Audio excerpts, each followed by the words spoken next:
Hi everyone, welcome back to another tutorial. Today I'm gonna be showing you some of my one frames and effects. I don't use a lot of one frames honestly, but I decided to also bring back some of the one frames that I used a long time ago. And also I have like 3 effects to show you guys that I use and used to use.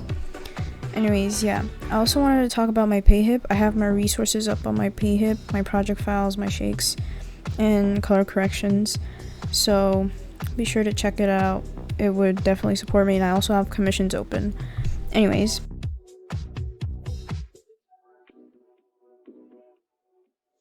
okay, first off, I use swish pan at the end of my transitions, but I've honestly recently I've been using like less of it. I don't know why, I just started to change up stuff in my style, but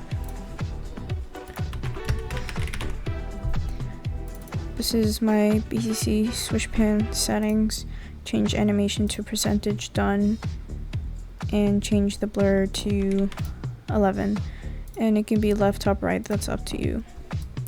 Okay, first one frame is actually something I use quite a lot, and I'm sure some of you use it as well. Minimax. Oops. Change it to horizontal or vertical depending on your transition, and I put mine at 30. That's literally it. Second one, I use turbulent displace and exposure. So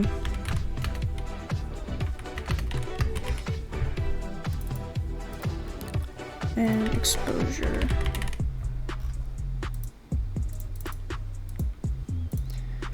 Change turbulent to vertical or horizontal displays, kind of depends on you. And I'm just gonna change this to like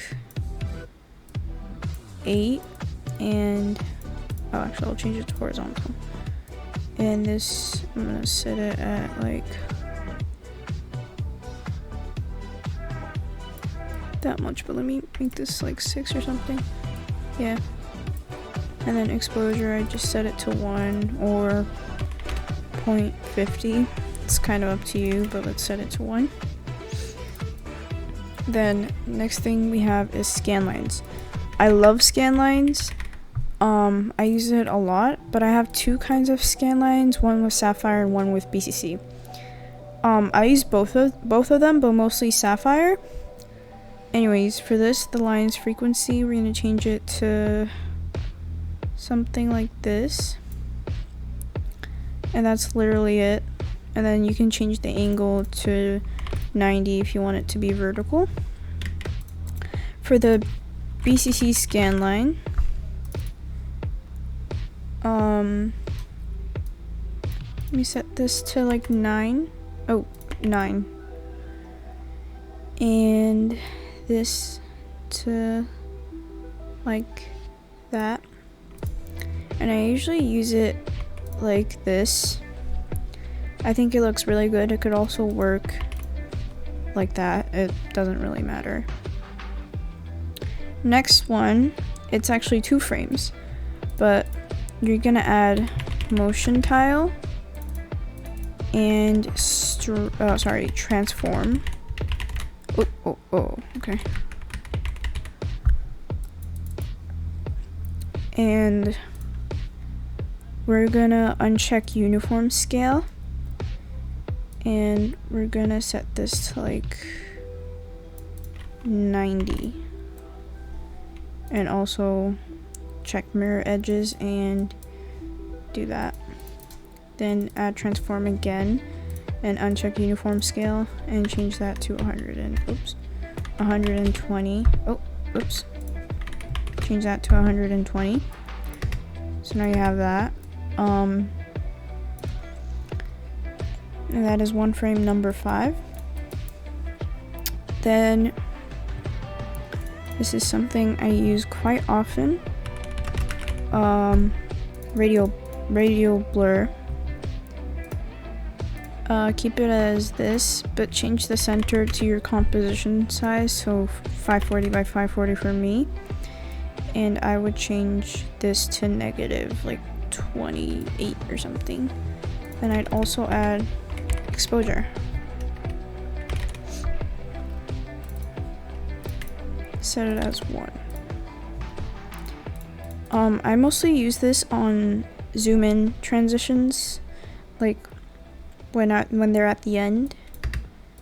But if you use this, I would probably suggest changing the BCC switch pan to top. But yeah, these obviously don't look good without transitions, so you're gonna have to try them out for yourself.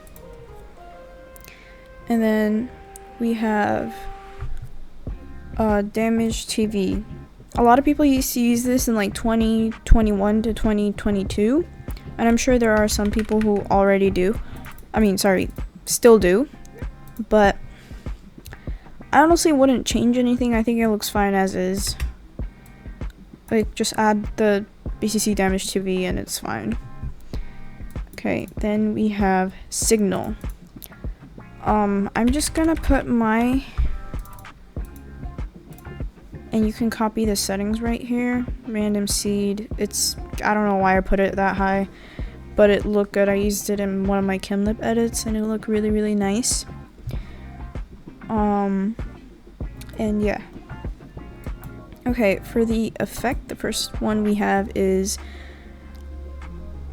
time slice. First of all, you're gonna do a slide in transition. So I'm just gonna do a little quick one.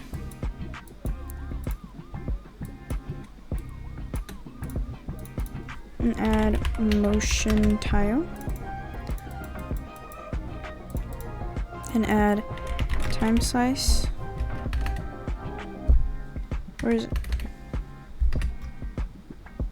Huh? That's time slice. And also add flicker. S flicker. Okay, for this we're gonna keyframe the amplitude and the seed. Or we're gonna set the amplitude to 1, and then a little bit forward we're gonna set it to 0. And the seed, the first frame is as it is, which is 0.123. The second one is 0.323, and the third one is 0.413. That's the flicker. And then the time slice.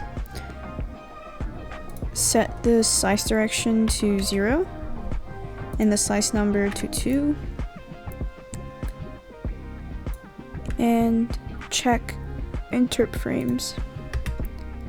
So now you have that. I would either decrease the opacity of the adjustment layer, or I think I would mostly do that. I would decrease the opacity of the adjustment layer. So let's say here.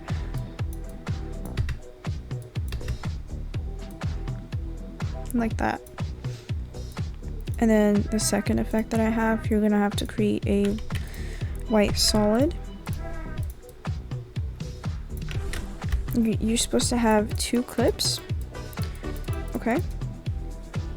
You're gonna add uni.gradient ramp and set the start point. Do it as 540 and 540. And the end point would be like 950 and 950. And then set the ramp shape to radial. So now you have this circle. Pre-compose and click on the eye thingy and hide it. Now let's do a basic zoom in and zoom in transition. just like that.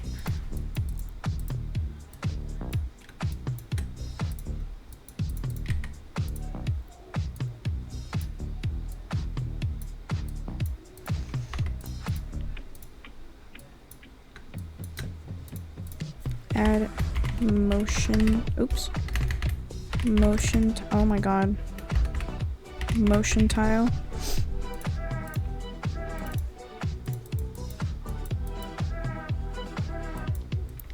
Okay, then add an adjustment layer. And add BCC time displacement. Set the map layer to your white solid composition, so white solid composition like that. And then keyframe the displacement amount from 0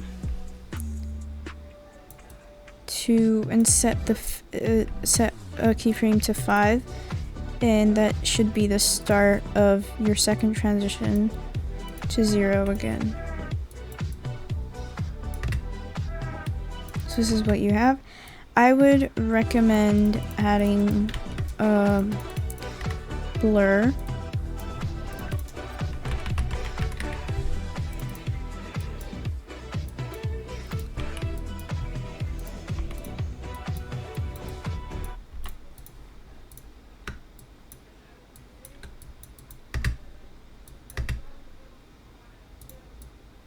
It would definitely look better with a different photo, but yeah.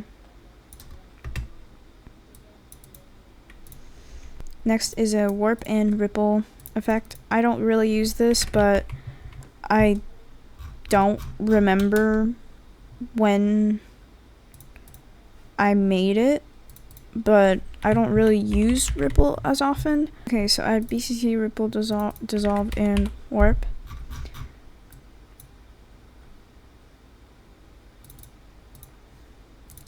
For the BCC ripple dissolve, change the animation to percentage done, and then keyframe the percentage done. Set the first frame as 25 and the last frame as 100. And change the height to 15. Then for the warp, go change the warp style to fisheye. Keyframe and set the first frame to -30. And then 0. Easy ease graph it, what? Easy ease, then go to the graph editor and copy my graph. That's it.